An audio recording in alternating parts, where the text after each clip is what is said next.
to show you how to use a Amish style yarn swift and a ball winder.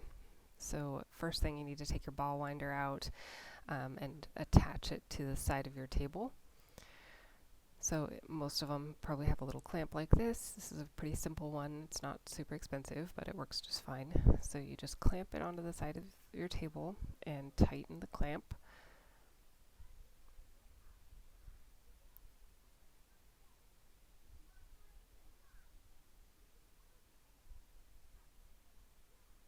And then insert this part is going to hold the ball of yarn. This is what the yarn is going to wrap around. And also make sure that the little metal arm is extended. It guides the yarn. Next, we're going to get out the yarn swift. Mine is a Amish style yarn swift from Stanwood Needlecrafts. I'm pretty sure I bought mine on Amazon a while ago. I can put a link for it below. And I really like the Amish ones. I just really like the feel of wood and just mechanical things. They make really, really fancy ones, and they make the ones that kind of stretch out and have, they remind me of spider webs, but this is the kind I like.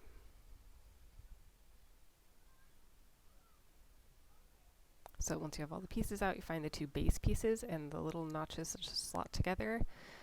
Next, you need to grab the two long pieces, and they also have notches that fit together. The holes on the sides need to face up because that's what's going to hold your yarn. Then find the smallest of the pegs. There's one small and four long. The smallest one goes through the arms and then through the base. My ball winder's from Knit Picks in case you want to get your own. Then the four longer dowels slot into the holes. This is what you're actually going to put your yarn on to wrap it around. Next, grab your skein of yarn and untwist it. You'll see on the skein that it's actually held together by several pieces that are on the sides, and this just helps keep it straight and untangled, and we're going to end up trimming these pieces off. But first, straighten out your yarn as much as you can because it'll make it easier to wind, and then we're going to place it over the pegs. Not like that. And I already have these pegs set for this yarn because I already wound a ball of it, but if your yarn was too loose, then you would move the pegs out, and if it was too tight, you would move them in. And it's okay if they don't all match, but make the arms opposite each other have the same holes so that it's balanced. Okay, now you're going to trim off the sides. This first one is actually where the two ends of the yarn are tied together, so I'm going to come back to that in a minute. But I'm just going to trim off all these extra little threads that are holding my yarn straight, because if I leave those on, I'm not going to be able to wind it into a ball. There's usually 2, 3, 4 of these depending on the manufacturer, so you just have to kind of look for them, trim them off. Sometimes they're made in the same yarn that you're winding, and sometimes they use a different yarn just to make it easy to see. Now I'm going to trim off this knot, and now I have my two ends of yarn. I'm going to leave the short one and take the longer one. It's useful if you leave the little end close to one of the pegs so it doesn't get tangled. Okay, then string the yarn through the metal arm, and there's a slot on the top of the ball winder. As you start winding it, sometimes it slips, so you have to hold it a little bit, but once it gets started, then it goes really easy. And the trick to winding it, first of all, if your yarn is straight, it's going to make it a lot easier. So after the first couple winds, you might find that your yarn on the swift is twisted, like this is. I'm just going to untwist it a little bit so it'll wind more smoothly. And then just a smooth, steady pace is going to make it really easy. My kids love to wind yarn, so they, oh, yep, here comes my 5-year-old. So.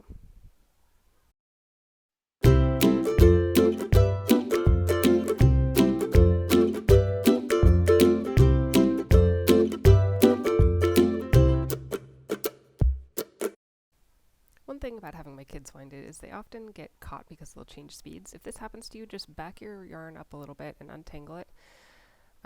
It just hooks around the wooden yarn swift arm. So just unhook it and then you're off.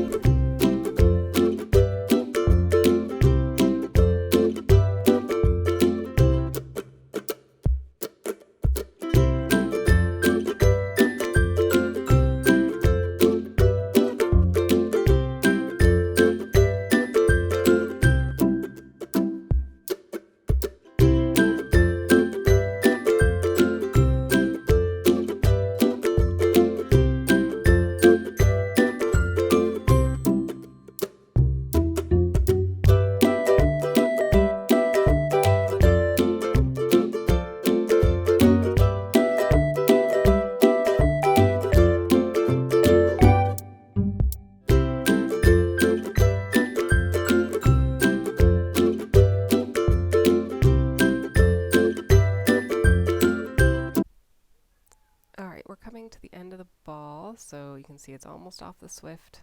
And in this case, my other end got tangled around my yarn Swift, so I'm just going to pop this off and pull it off this dowel. That doesn't usually happen, but every now and then it does. And then I'm going to wind that last little bit on. Then all I have to do is slide this ball off the ball winder, and I've got a beautiful ball of yarn. What I like to do if I'm not using the yarn right away is take the label for the yarn and fold it up and tuck it in the middle of the yarn so that I remember what the yarn is, what the colorway is, all the information that I need. And then I'm done. Don't forget to subscribe to my channel if you want to get more videos. Also check out my website. You can sign up for our email list and get weekly emails with all of the latest updates and news. And happy crocheting!